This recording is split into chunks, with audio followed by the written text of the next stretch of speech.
Hello everyone, this is Dhananjay Sharma and you are watching World Legal Help Organization. The foundation of every contract lies on a proposal by one party and the acceptance of such proposal by the other. No contract can be made unless there is a proposal at the outset. The Indian Contract Act provides rules and regulations relating to proposal with respect to what is a proposal, what are the essential elements of a proposal, how a proposal is communicated, and when the communication of a proposal completes. All these are the questions that we are going to discuss in today's video.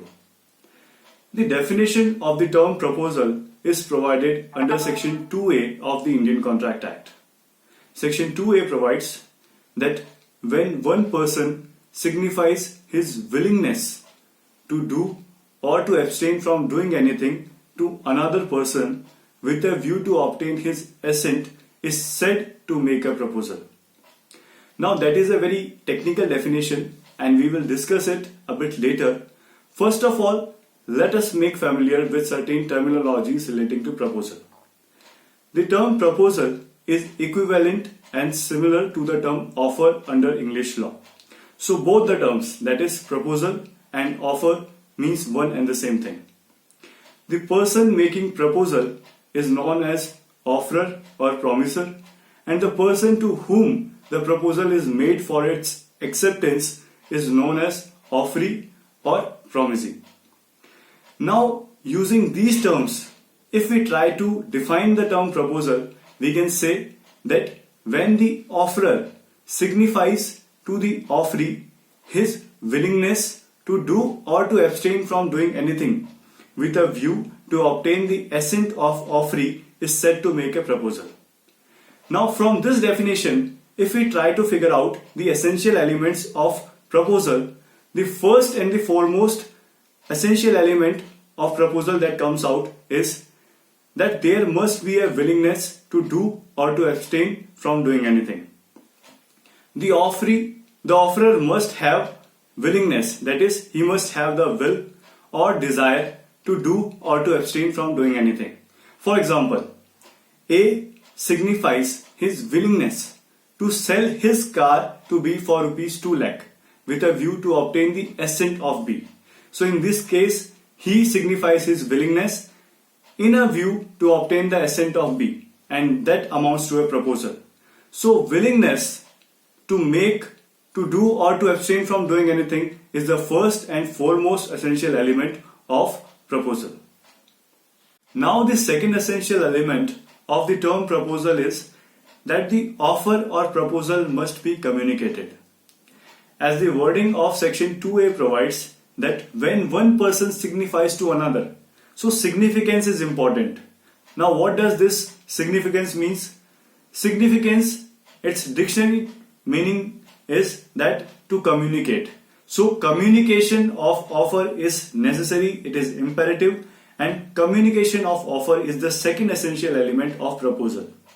Now how this offer is to be communicated by the offerer to the offeree?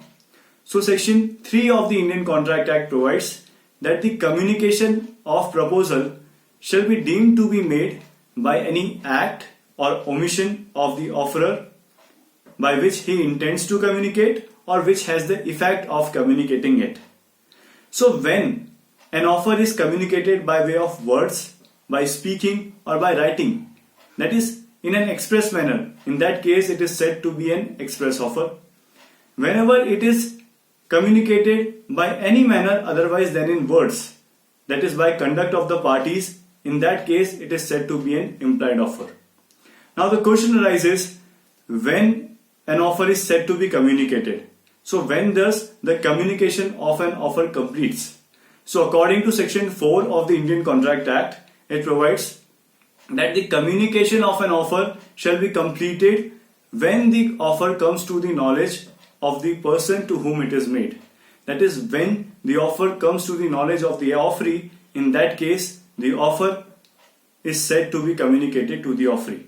Now in this regard, there is a leading case called Lal Man Shukla versus Gauridath.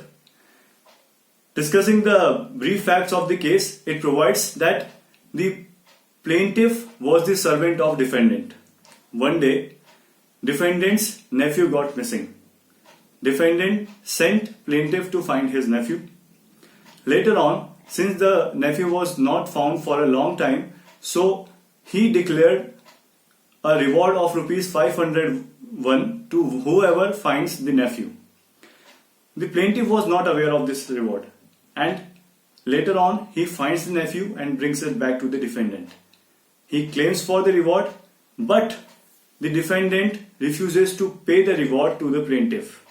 It was held that since the offer was not communicated by the defendant to the plaintiff, so no liability arose of the defendant and he cannot claim the reward in this case. Now the third and the last essential element of the term proposal is that it is to be made with an intention to create a legal relationship.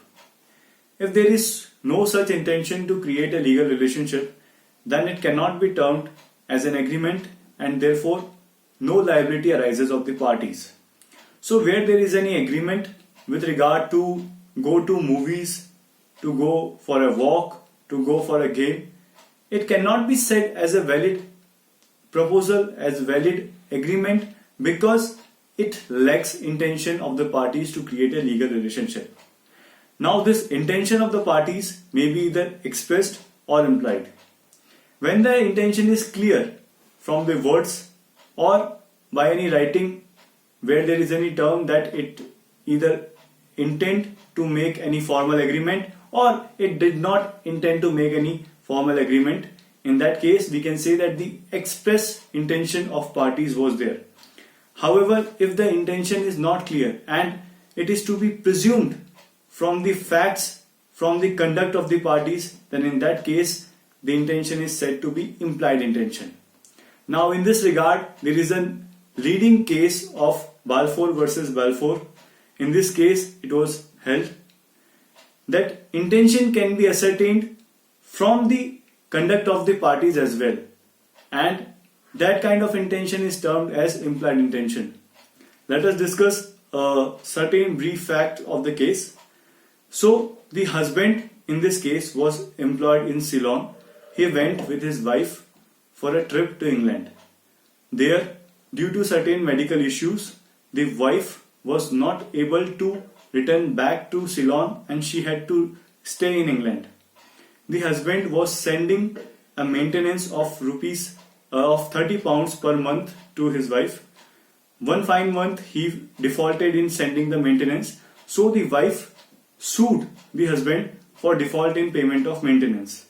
Therefore, the court held that since there was no intention of the parties to create a legal relationship between them, therefore there was no valid contract between them and the same cannot be enforced before the court.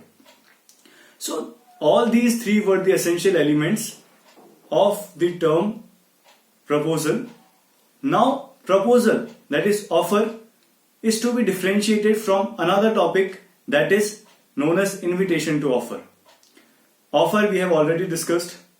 Invitation to offer means that when there is no offer by the party, but there is some statement or some information is given by it with a view that others invite offer, others may give offer to it on the basis of such information.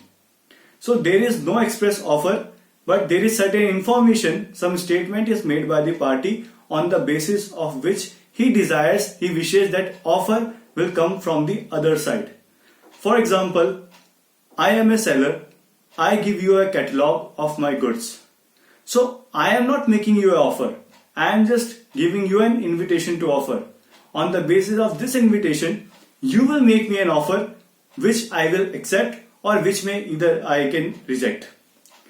So certain examples of this invitation to offer are that when the goods are displayed in a shop for selling, if there is an invitation for tenders, if there is any auction sale for certain goods. So all these are the examples of invitation to offer.